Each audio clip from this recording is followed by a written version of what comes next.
We all know that mental health challenges are rising, particularly here in the US. We also know that conversations and education are becoming much more prevalent, in major part due to shows like Mental Health Mondays on LifeDezign podcast. However, some of the findings in recent studies, they just might shock you. I reviewed 4 separate mental health studies done between 2018 and 2023 and found the results of all 4 studies support what we've been sharing on Mental Health Mondays series. So join us on today's episode and learn more about how mental health challenges and treatments will continue to affect your life over the coming years. And also to join in the conversation so that you can learn to protect yourself and your loved ones from the potential hazards associated to the mental health crisis. If you haven't already done so, please subscribe now so you can join us on every episode. We truly appreciate it. And be sure to engage in the comments section of your favorite platform for your chance to be invited as a guest on one of our episodes. Hey there, listeners. Welcome back to LifeDezign, your number one place to discuss and improve all aspects of your life with a growth mindset. Today, we're diving into mental health discussions with the help and the support of 4 separate studies that have been conducted over the last few years. One of those studies, it included an American Psychiatric Association survey. And that survey found that as of late 2022, nearly 2 out of 5 Americans rated their, and let me say American adults, rated their mental health as fair or poor. And not surprisingly, this was it was an increase from the previous year, or actually from many previous years. In addition to that, more than 1 out of 4 participants, they anticipated that their stress levels at the beginning of 2023 would continue to increase, throughout the year. And I'm curious, as a listener, if that was the case for you.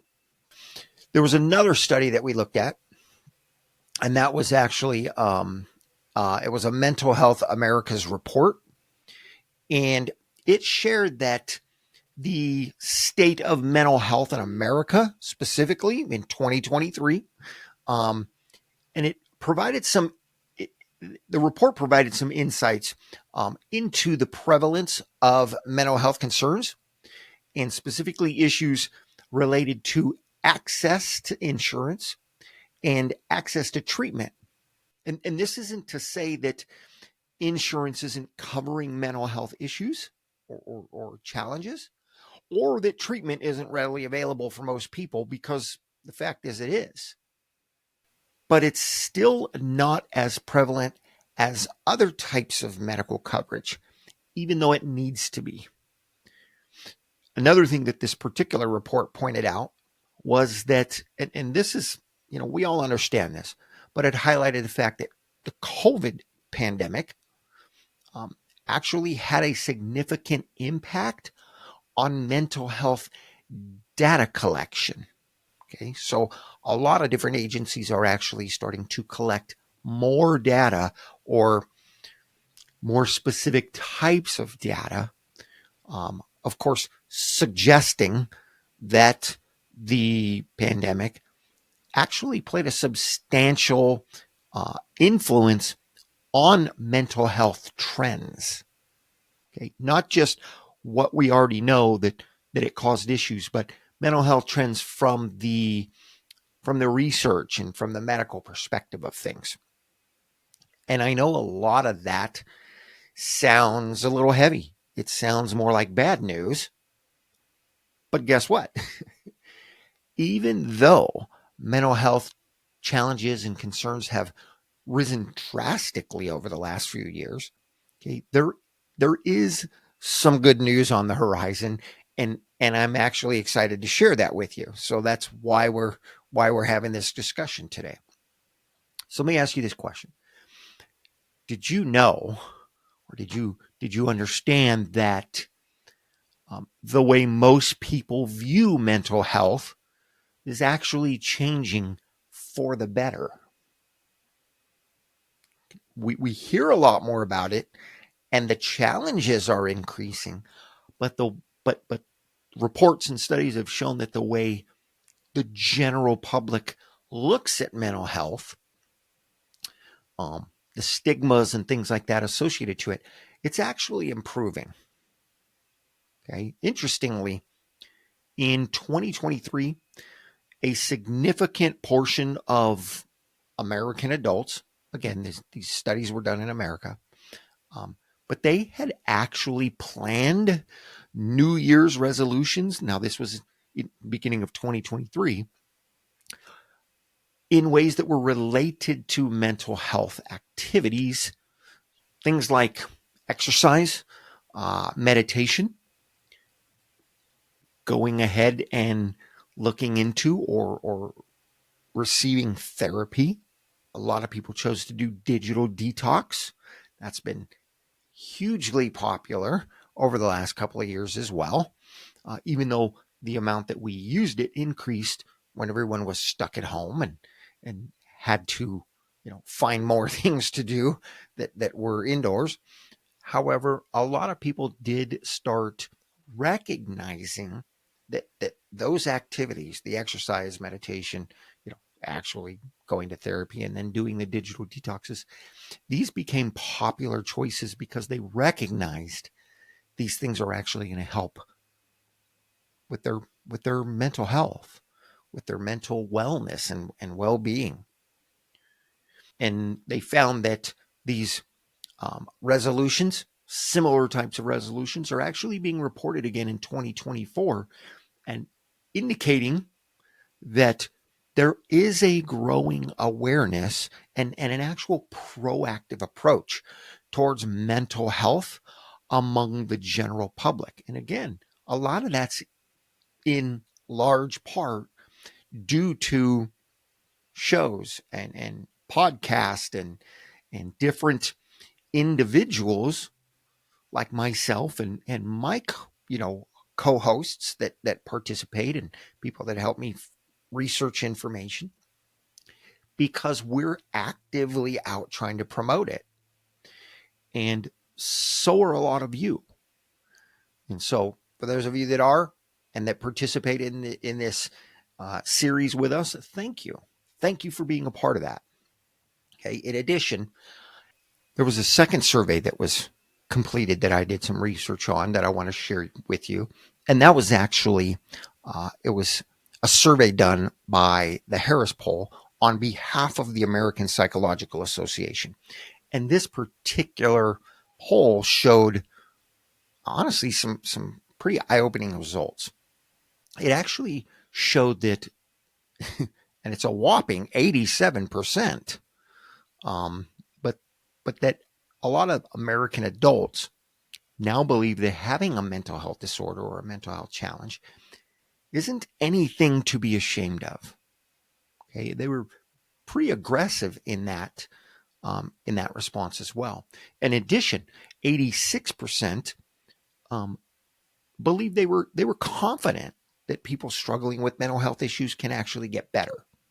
Now, that said, these two findings actually lead to a couple of really important questions. Number one is whether or not that belief that people who suffer with mental health issues can get better is 86% believe that. Is that a realistic expectation? Let me be clear on how I'm saying this. 86% of people believe most of those who suffer can get better. They're not saying 86% of people can get better, but the average person does believe that those who suffer with mental health can get better, can improve. So is that realistic, or is that a dangerous misunderstanding of what it actually takes to recover from a mental health disorder? And I'm curious, if you're watching, what your thoughts are on that. I believe it's somewhere in the middle of that based on my research. Okay. Question number 2. If 87% of adults believe mental health issues aren't anything to be ashamed of, what are they referring to within their definition of a mental health issue or a mental health disorder? Okay. That is something that needs to continue to be brought out in discussion, and a lot of clarity needs to be created around that. Because here's the thing: when we look at this being good news, at the same time, it's not all sunshine and rainbows, right? Despite these positive viewpoints that people are beginning to bring on, there are still a lot of old stigmas that that are lingering. They found also that about 1/3 of the folks that were surveyed admitted that people with mental health disorders kind of scare them. you know, they don't know how to engage with these people, or they're not quite sure of what could occur in just day-to-day life. And about 39% of them, they actually they admitted they would see someone differently if they knew that individual was dealing with a mental health issue, specifically, um, a reportable mental health issue, or a diagnosed. That should be the way I put that. A diagnosed mental health issue. And again, do you as a listener believe that these are fair assessments? Do you believe that, is that the way you see it? Here's a fascinating twist to that same survey, as it had found that familiarity breeds comfort. So what did they mean, or what did they really find in that regard? Well, they found that people who've never had a mental health diagnosis, that's why I pulled that word in earlier, because it's not just a mental health issue, it's an actual diagnosis. Um, if they've never had one, or they didn't know someone who had a mental health diagnosis, those individuals were more likely to find the people struggling with disorders more frightening. They felt less comfortable with how would they interact with these people, and what areas would they and would they not trust them in. Okay. However, those individuals who had experienced it themselves, or knew someone that had mental health challenges, they were much less likely to feel that way, because they understood it a little bit more. And even if they didn't have a real clear understanding, they hadn't had a negative experience with those individuals or themselves, and therefore they didn't have that fear. And most people that we're talking to, okay, almost, or that participated, almost 60% acknowledged knowing someone with a mental health disorder. Okay. And this personal connection is actually helping break down barriers, and eliminate or reduce some of the stigmas surrounding mental health and mental health challenges. Again, we need to consider the study participants. Okay. We need to consider their understanding of what a mental health issue or what a mental health disorder actually is, what represents a mental health challenge, disorder, or diagnosis. Okay. But let's talk about something that's just a little bit more intimate that was brought about within some of these studies and surveys. This particular survey showed that people are generally comfortable being friends or coworkers or acquaintances with someone that had a mental health disorder. However, when it comes to dating someone or letting that individual care for a child, okay, those numbers dropped. People are much less comfortable being in an intimate type relationship or with the thought of a person with mental health challenges caring for children. Okay. And I'll ask again, are these fair assessments or fair perspectives in your opinion? Again, right now we all have the rights to our own opinion on these things. But this is the conversation that needs to be had so we can build education, so we can build a better understanding of what concerns there should be, when and how they should be addressed, and in what way, in what fashion. So here's something specific that I found based on, doing the research, additional research that I had done, plus specifically these 4 particular studies or surveys, reports, and such. And that is that, well, the reason I want to share this is I really want to get you thinking about this. And that is that a significant number of people, they don't view common issues like anxiety um, and depression. Okay, we'll just use those 2 because they're the most common. They don't view those as mental health illnesses or issues or true challenges, and yet to some degree they are. Now, granted, we all deal with anxiety at some level. I mean, there are arguments that say virtually 100% of people deal with anxiety at some level. And there's a degree of that which is actually good for us. Okay. Kind of, for lack of a better term, it keeps us on our toes. It keeps us aware of certain things. But we're talking maybe a little bit more than that, to a point where we need to, find pause and actually address this anxiousness. Okay. In addition, the majority of people, arguably, actually suffer with some level of depression at certain points in their lives that goes beyond regular grief or the more beneficial side of that, so to speak. Okay. But again, they are, to some degree, a form of a mental health illness.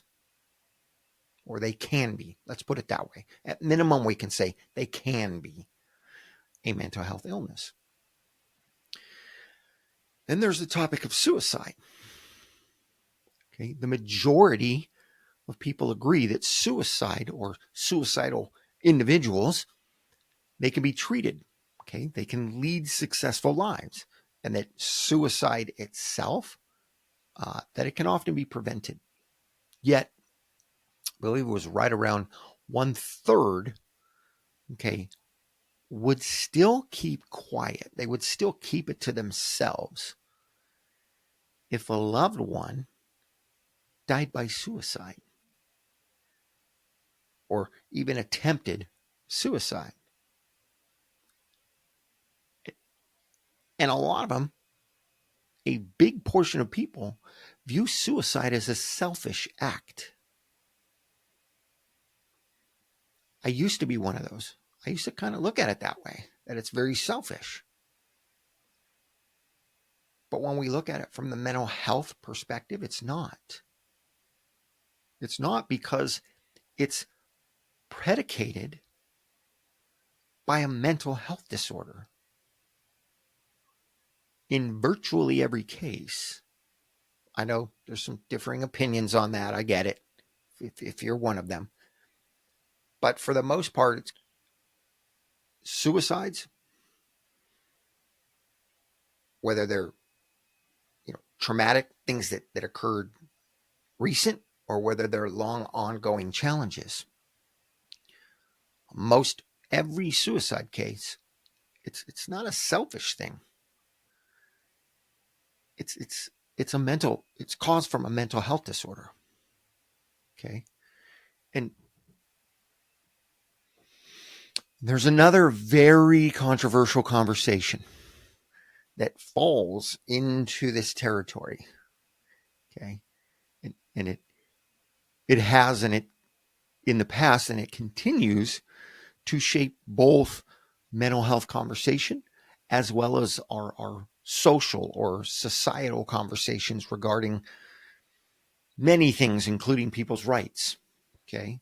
And it's often highlighted in, unfortunately, in dividing political lines. Okay? It's that poor portion of it is unfortunately something that's done intentionally by a lot of people, by a lot of entities out there. Of course, I'm referring to mentally ill people committing murders, and specifically mass murders, such as all of the shootings that have been, publicized and politicized over the last decade or so. Everyone wants to point at guns because they're a quick fix. The truth is that it's the mental health aspect that makes all the difference. Okay, think about it. If we take away a delusional man's, convenience store hammer, he's just going to start using a sledgehammer or something even bigger, even more drastic. We focus on a tool that these mentally ill individuals are using. It's a waste of time and energy. It's a distraction from the root of the issue. Okay, the tool is a formality. His mental, and I say him because I say a delusional man and a mentally ill man, we take away, his common access tool. He's going to find something else to use, another tool. But it's his mental health that matters. Okay, I'm not trying to get into the argument. I'm a strong proponent of the Second Amendment. I'm also a strong proponent of rules, laws that require um, accountability. That's the word that I want to use. I want to be very specific. Accountability in access to these things, training, um, on safety, on many different things, very specific, identity, but not restriction over and above that. If people meet those expectations, they have that access to those things. Um, Again, I'm not trying to get political, but as supported, as protected by the Constitution, which I believe should be upheld, not torn apart. That being said, I want to bring a strong focus on the mental health aspect of these horrible situations. And I know a lot of people are going to get upset with me. They're going to want to throw hate at me for even bringing this into the conversation, for sharing the truth. And that's okay. I have every right to share this truth more than many because I've had personal experiences with this topic more than once. I've had friends who were killed, who lived through it, but were were victims of violence with a gun. I've been shot at. Luckily not hit. Apparently I was able to move quick and the shooter was a poor shot. I've had guns pulled on me. My first one, I was 7 years old. If you've heard some of our previous podcasts, one of them with our co-host Maxine, we discussed that in one of our episodes. At 7 years old, I had a gun put in my face and my life threatened. That was my first experience with it, and I've had multiple experiences of various types between then and now. All that said, I'm going to digress. My point in sharing a lot of that is because it's such a prevalent conversation, and there's so much passion in it, and there are so many people that simply ignore. They leave out the mental health part of that conversation, and it is truly the root. It is what needs to be fixed more so than anything. It's just a harder fix. It requires more time and more energy, more effort, more focus. And so it's easy to brush that aside, and it shouldn't be. So, all that said, that leads us to, what about young adults? Right? You may be thinking that. That's brought into that last conversation a lot, because a lot of those incidents are with young adults. Since we see so many young adults losing to mental health issues, we see it very clearly on every single news cycle. Okay? We need to talk about this more. Okay? In the reports that I'm referring to, the 4 studies that I reviewed specifically for this podcast, it was found that young adults are reporting the poorest mental health of all the different age groups. Okay? Self-reported. But also the most shame around these issues. That I find very interesting. That many people in the industry find very interesting.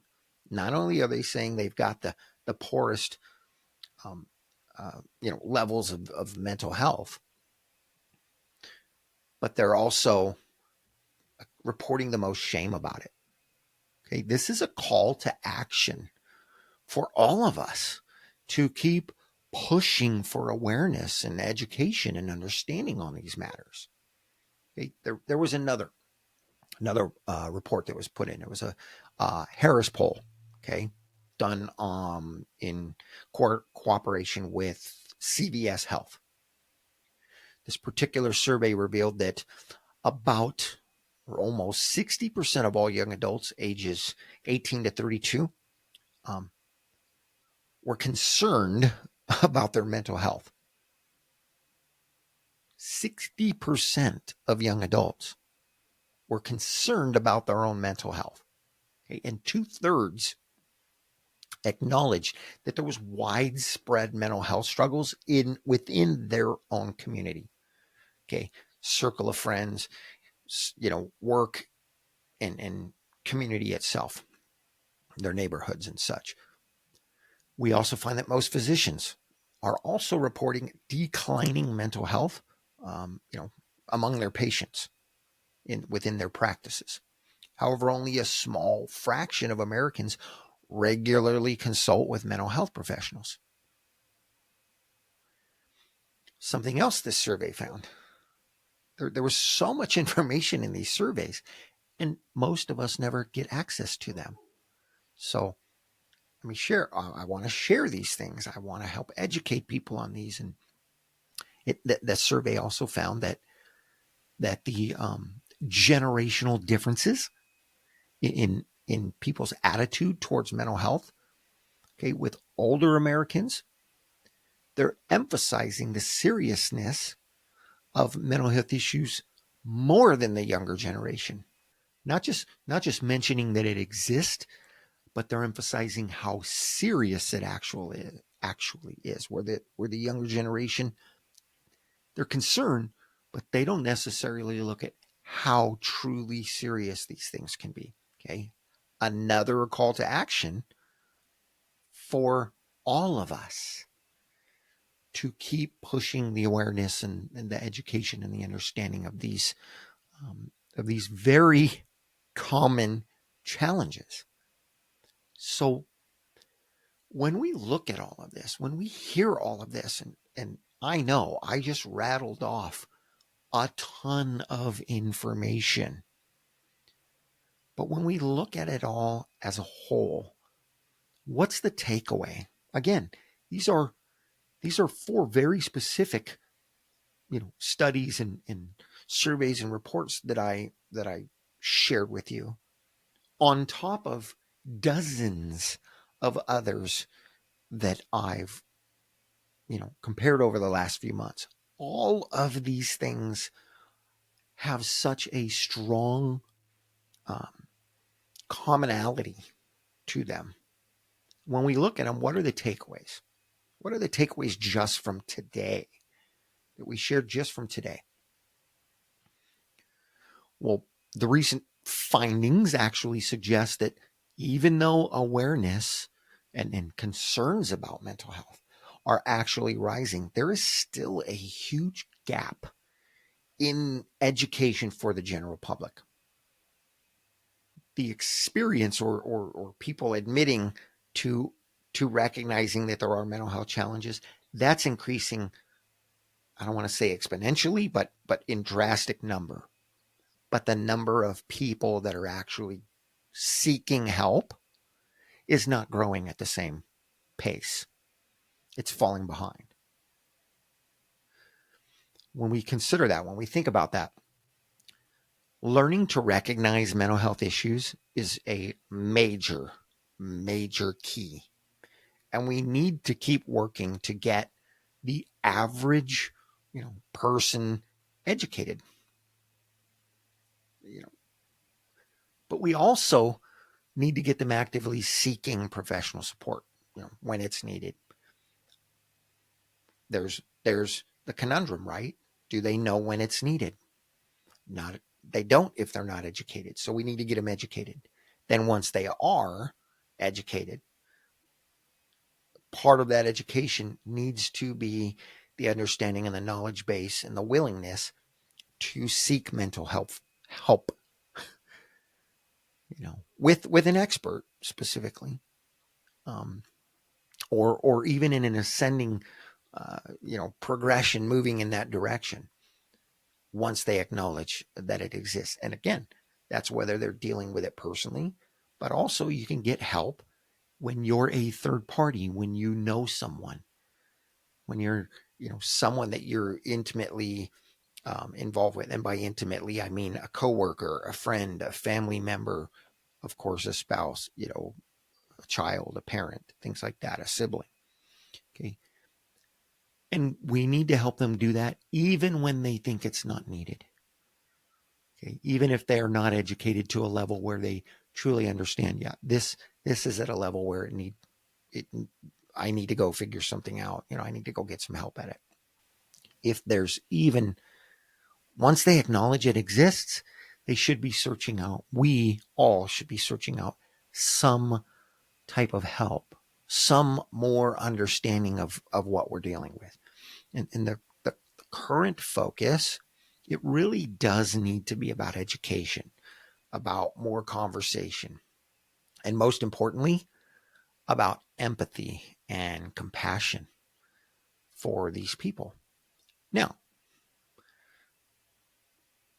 that doesn't mean we go overboard on the empathy and compassion side and enable people to further or to continue down that path that is verifiably a mental health concern, or arguably a mental health concern.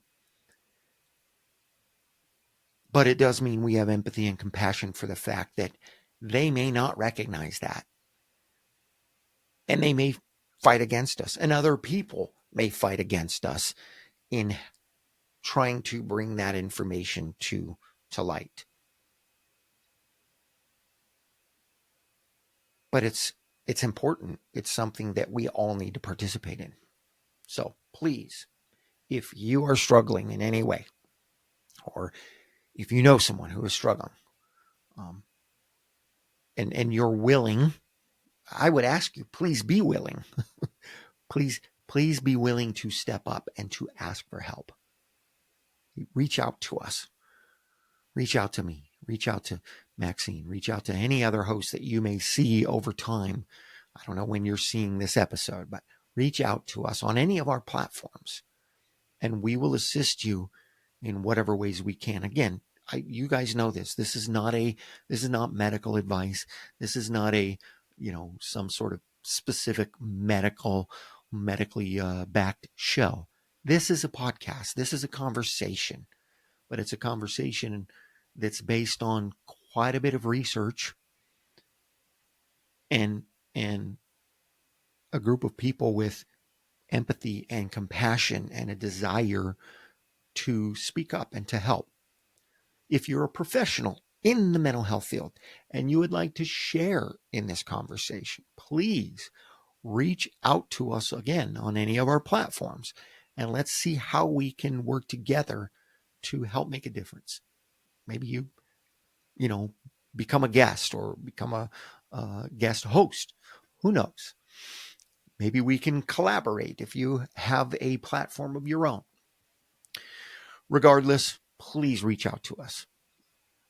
I want to thank you for tuning in to LifeDezign, specifically to our Mental Health Mondays series. I'm hoping that you remember mental health is a journey. It's not a destination. And that means the process of working on it, of trying to help. You don't just fix one issue or one concern that pops up and the rest go away. This is an ongoing journey. We're always going to have challenges that come about in our lives. That is the world we live in. We make it a better world to live in by learning about these things, by participating in the conversation with compassion, with empathy, with curiosity. So we're all in this together. Let's work together to find ways to help it, to fix it. Until next time, take care of yourself. Take care of your mind. Take care of your heart, and specifically, take care of each other. Let's do our best to take care of each other. Engage with us, and let's keep this conversation going. I look forward to speaking with you and hopefully meeting a lot of you soon. Until then, as I always say, live awesome and enjoy your journey.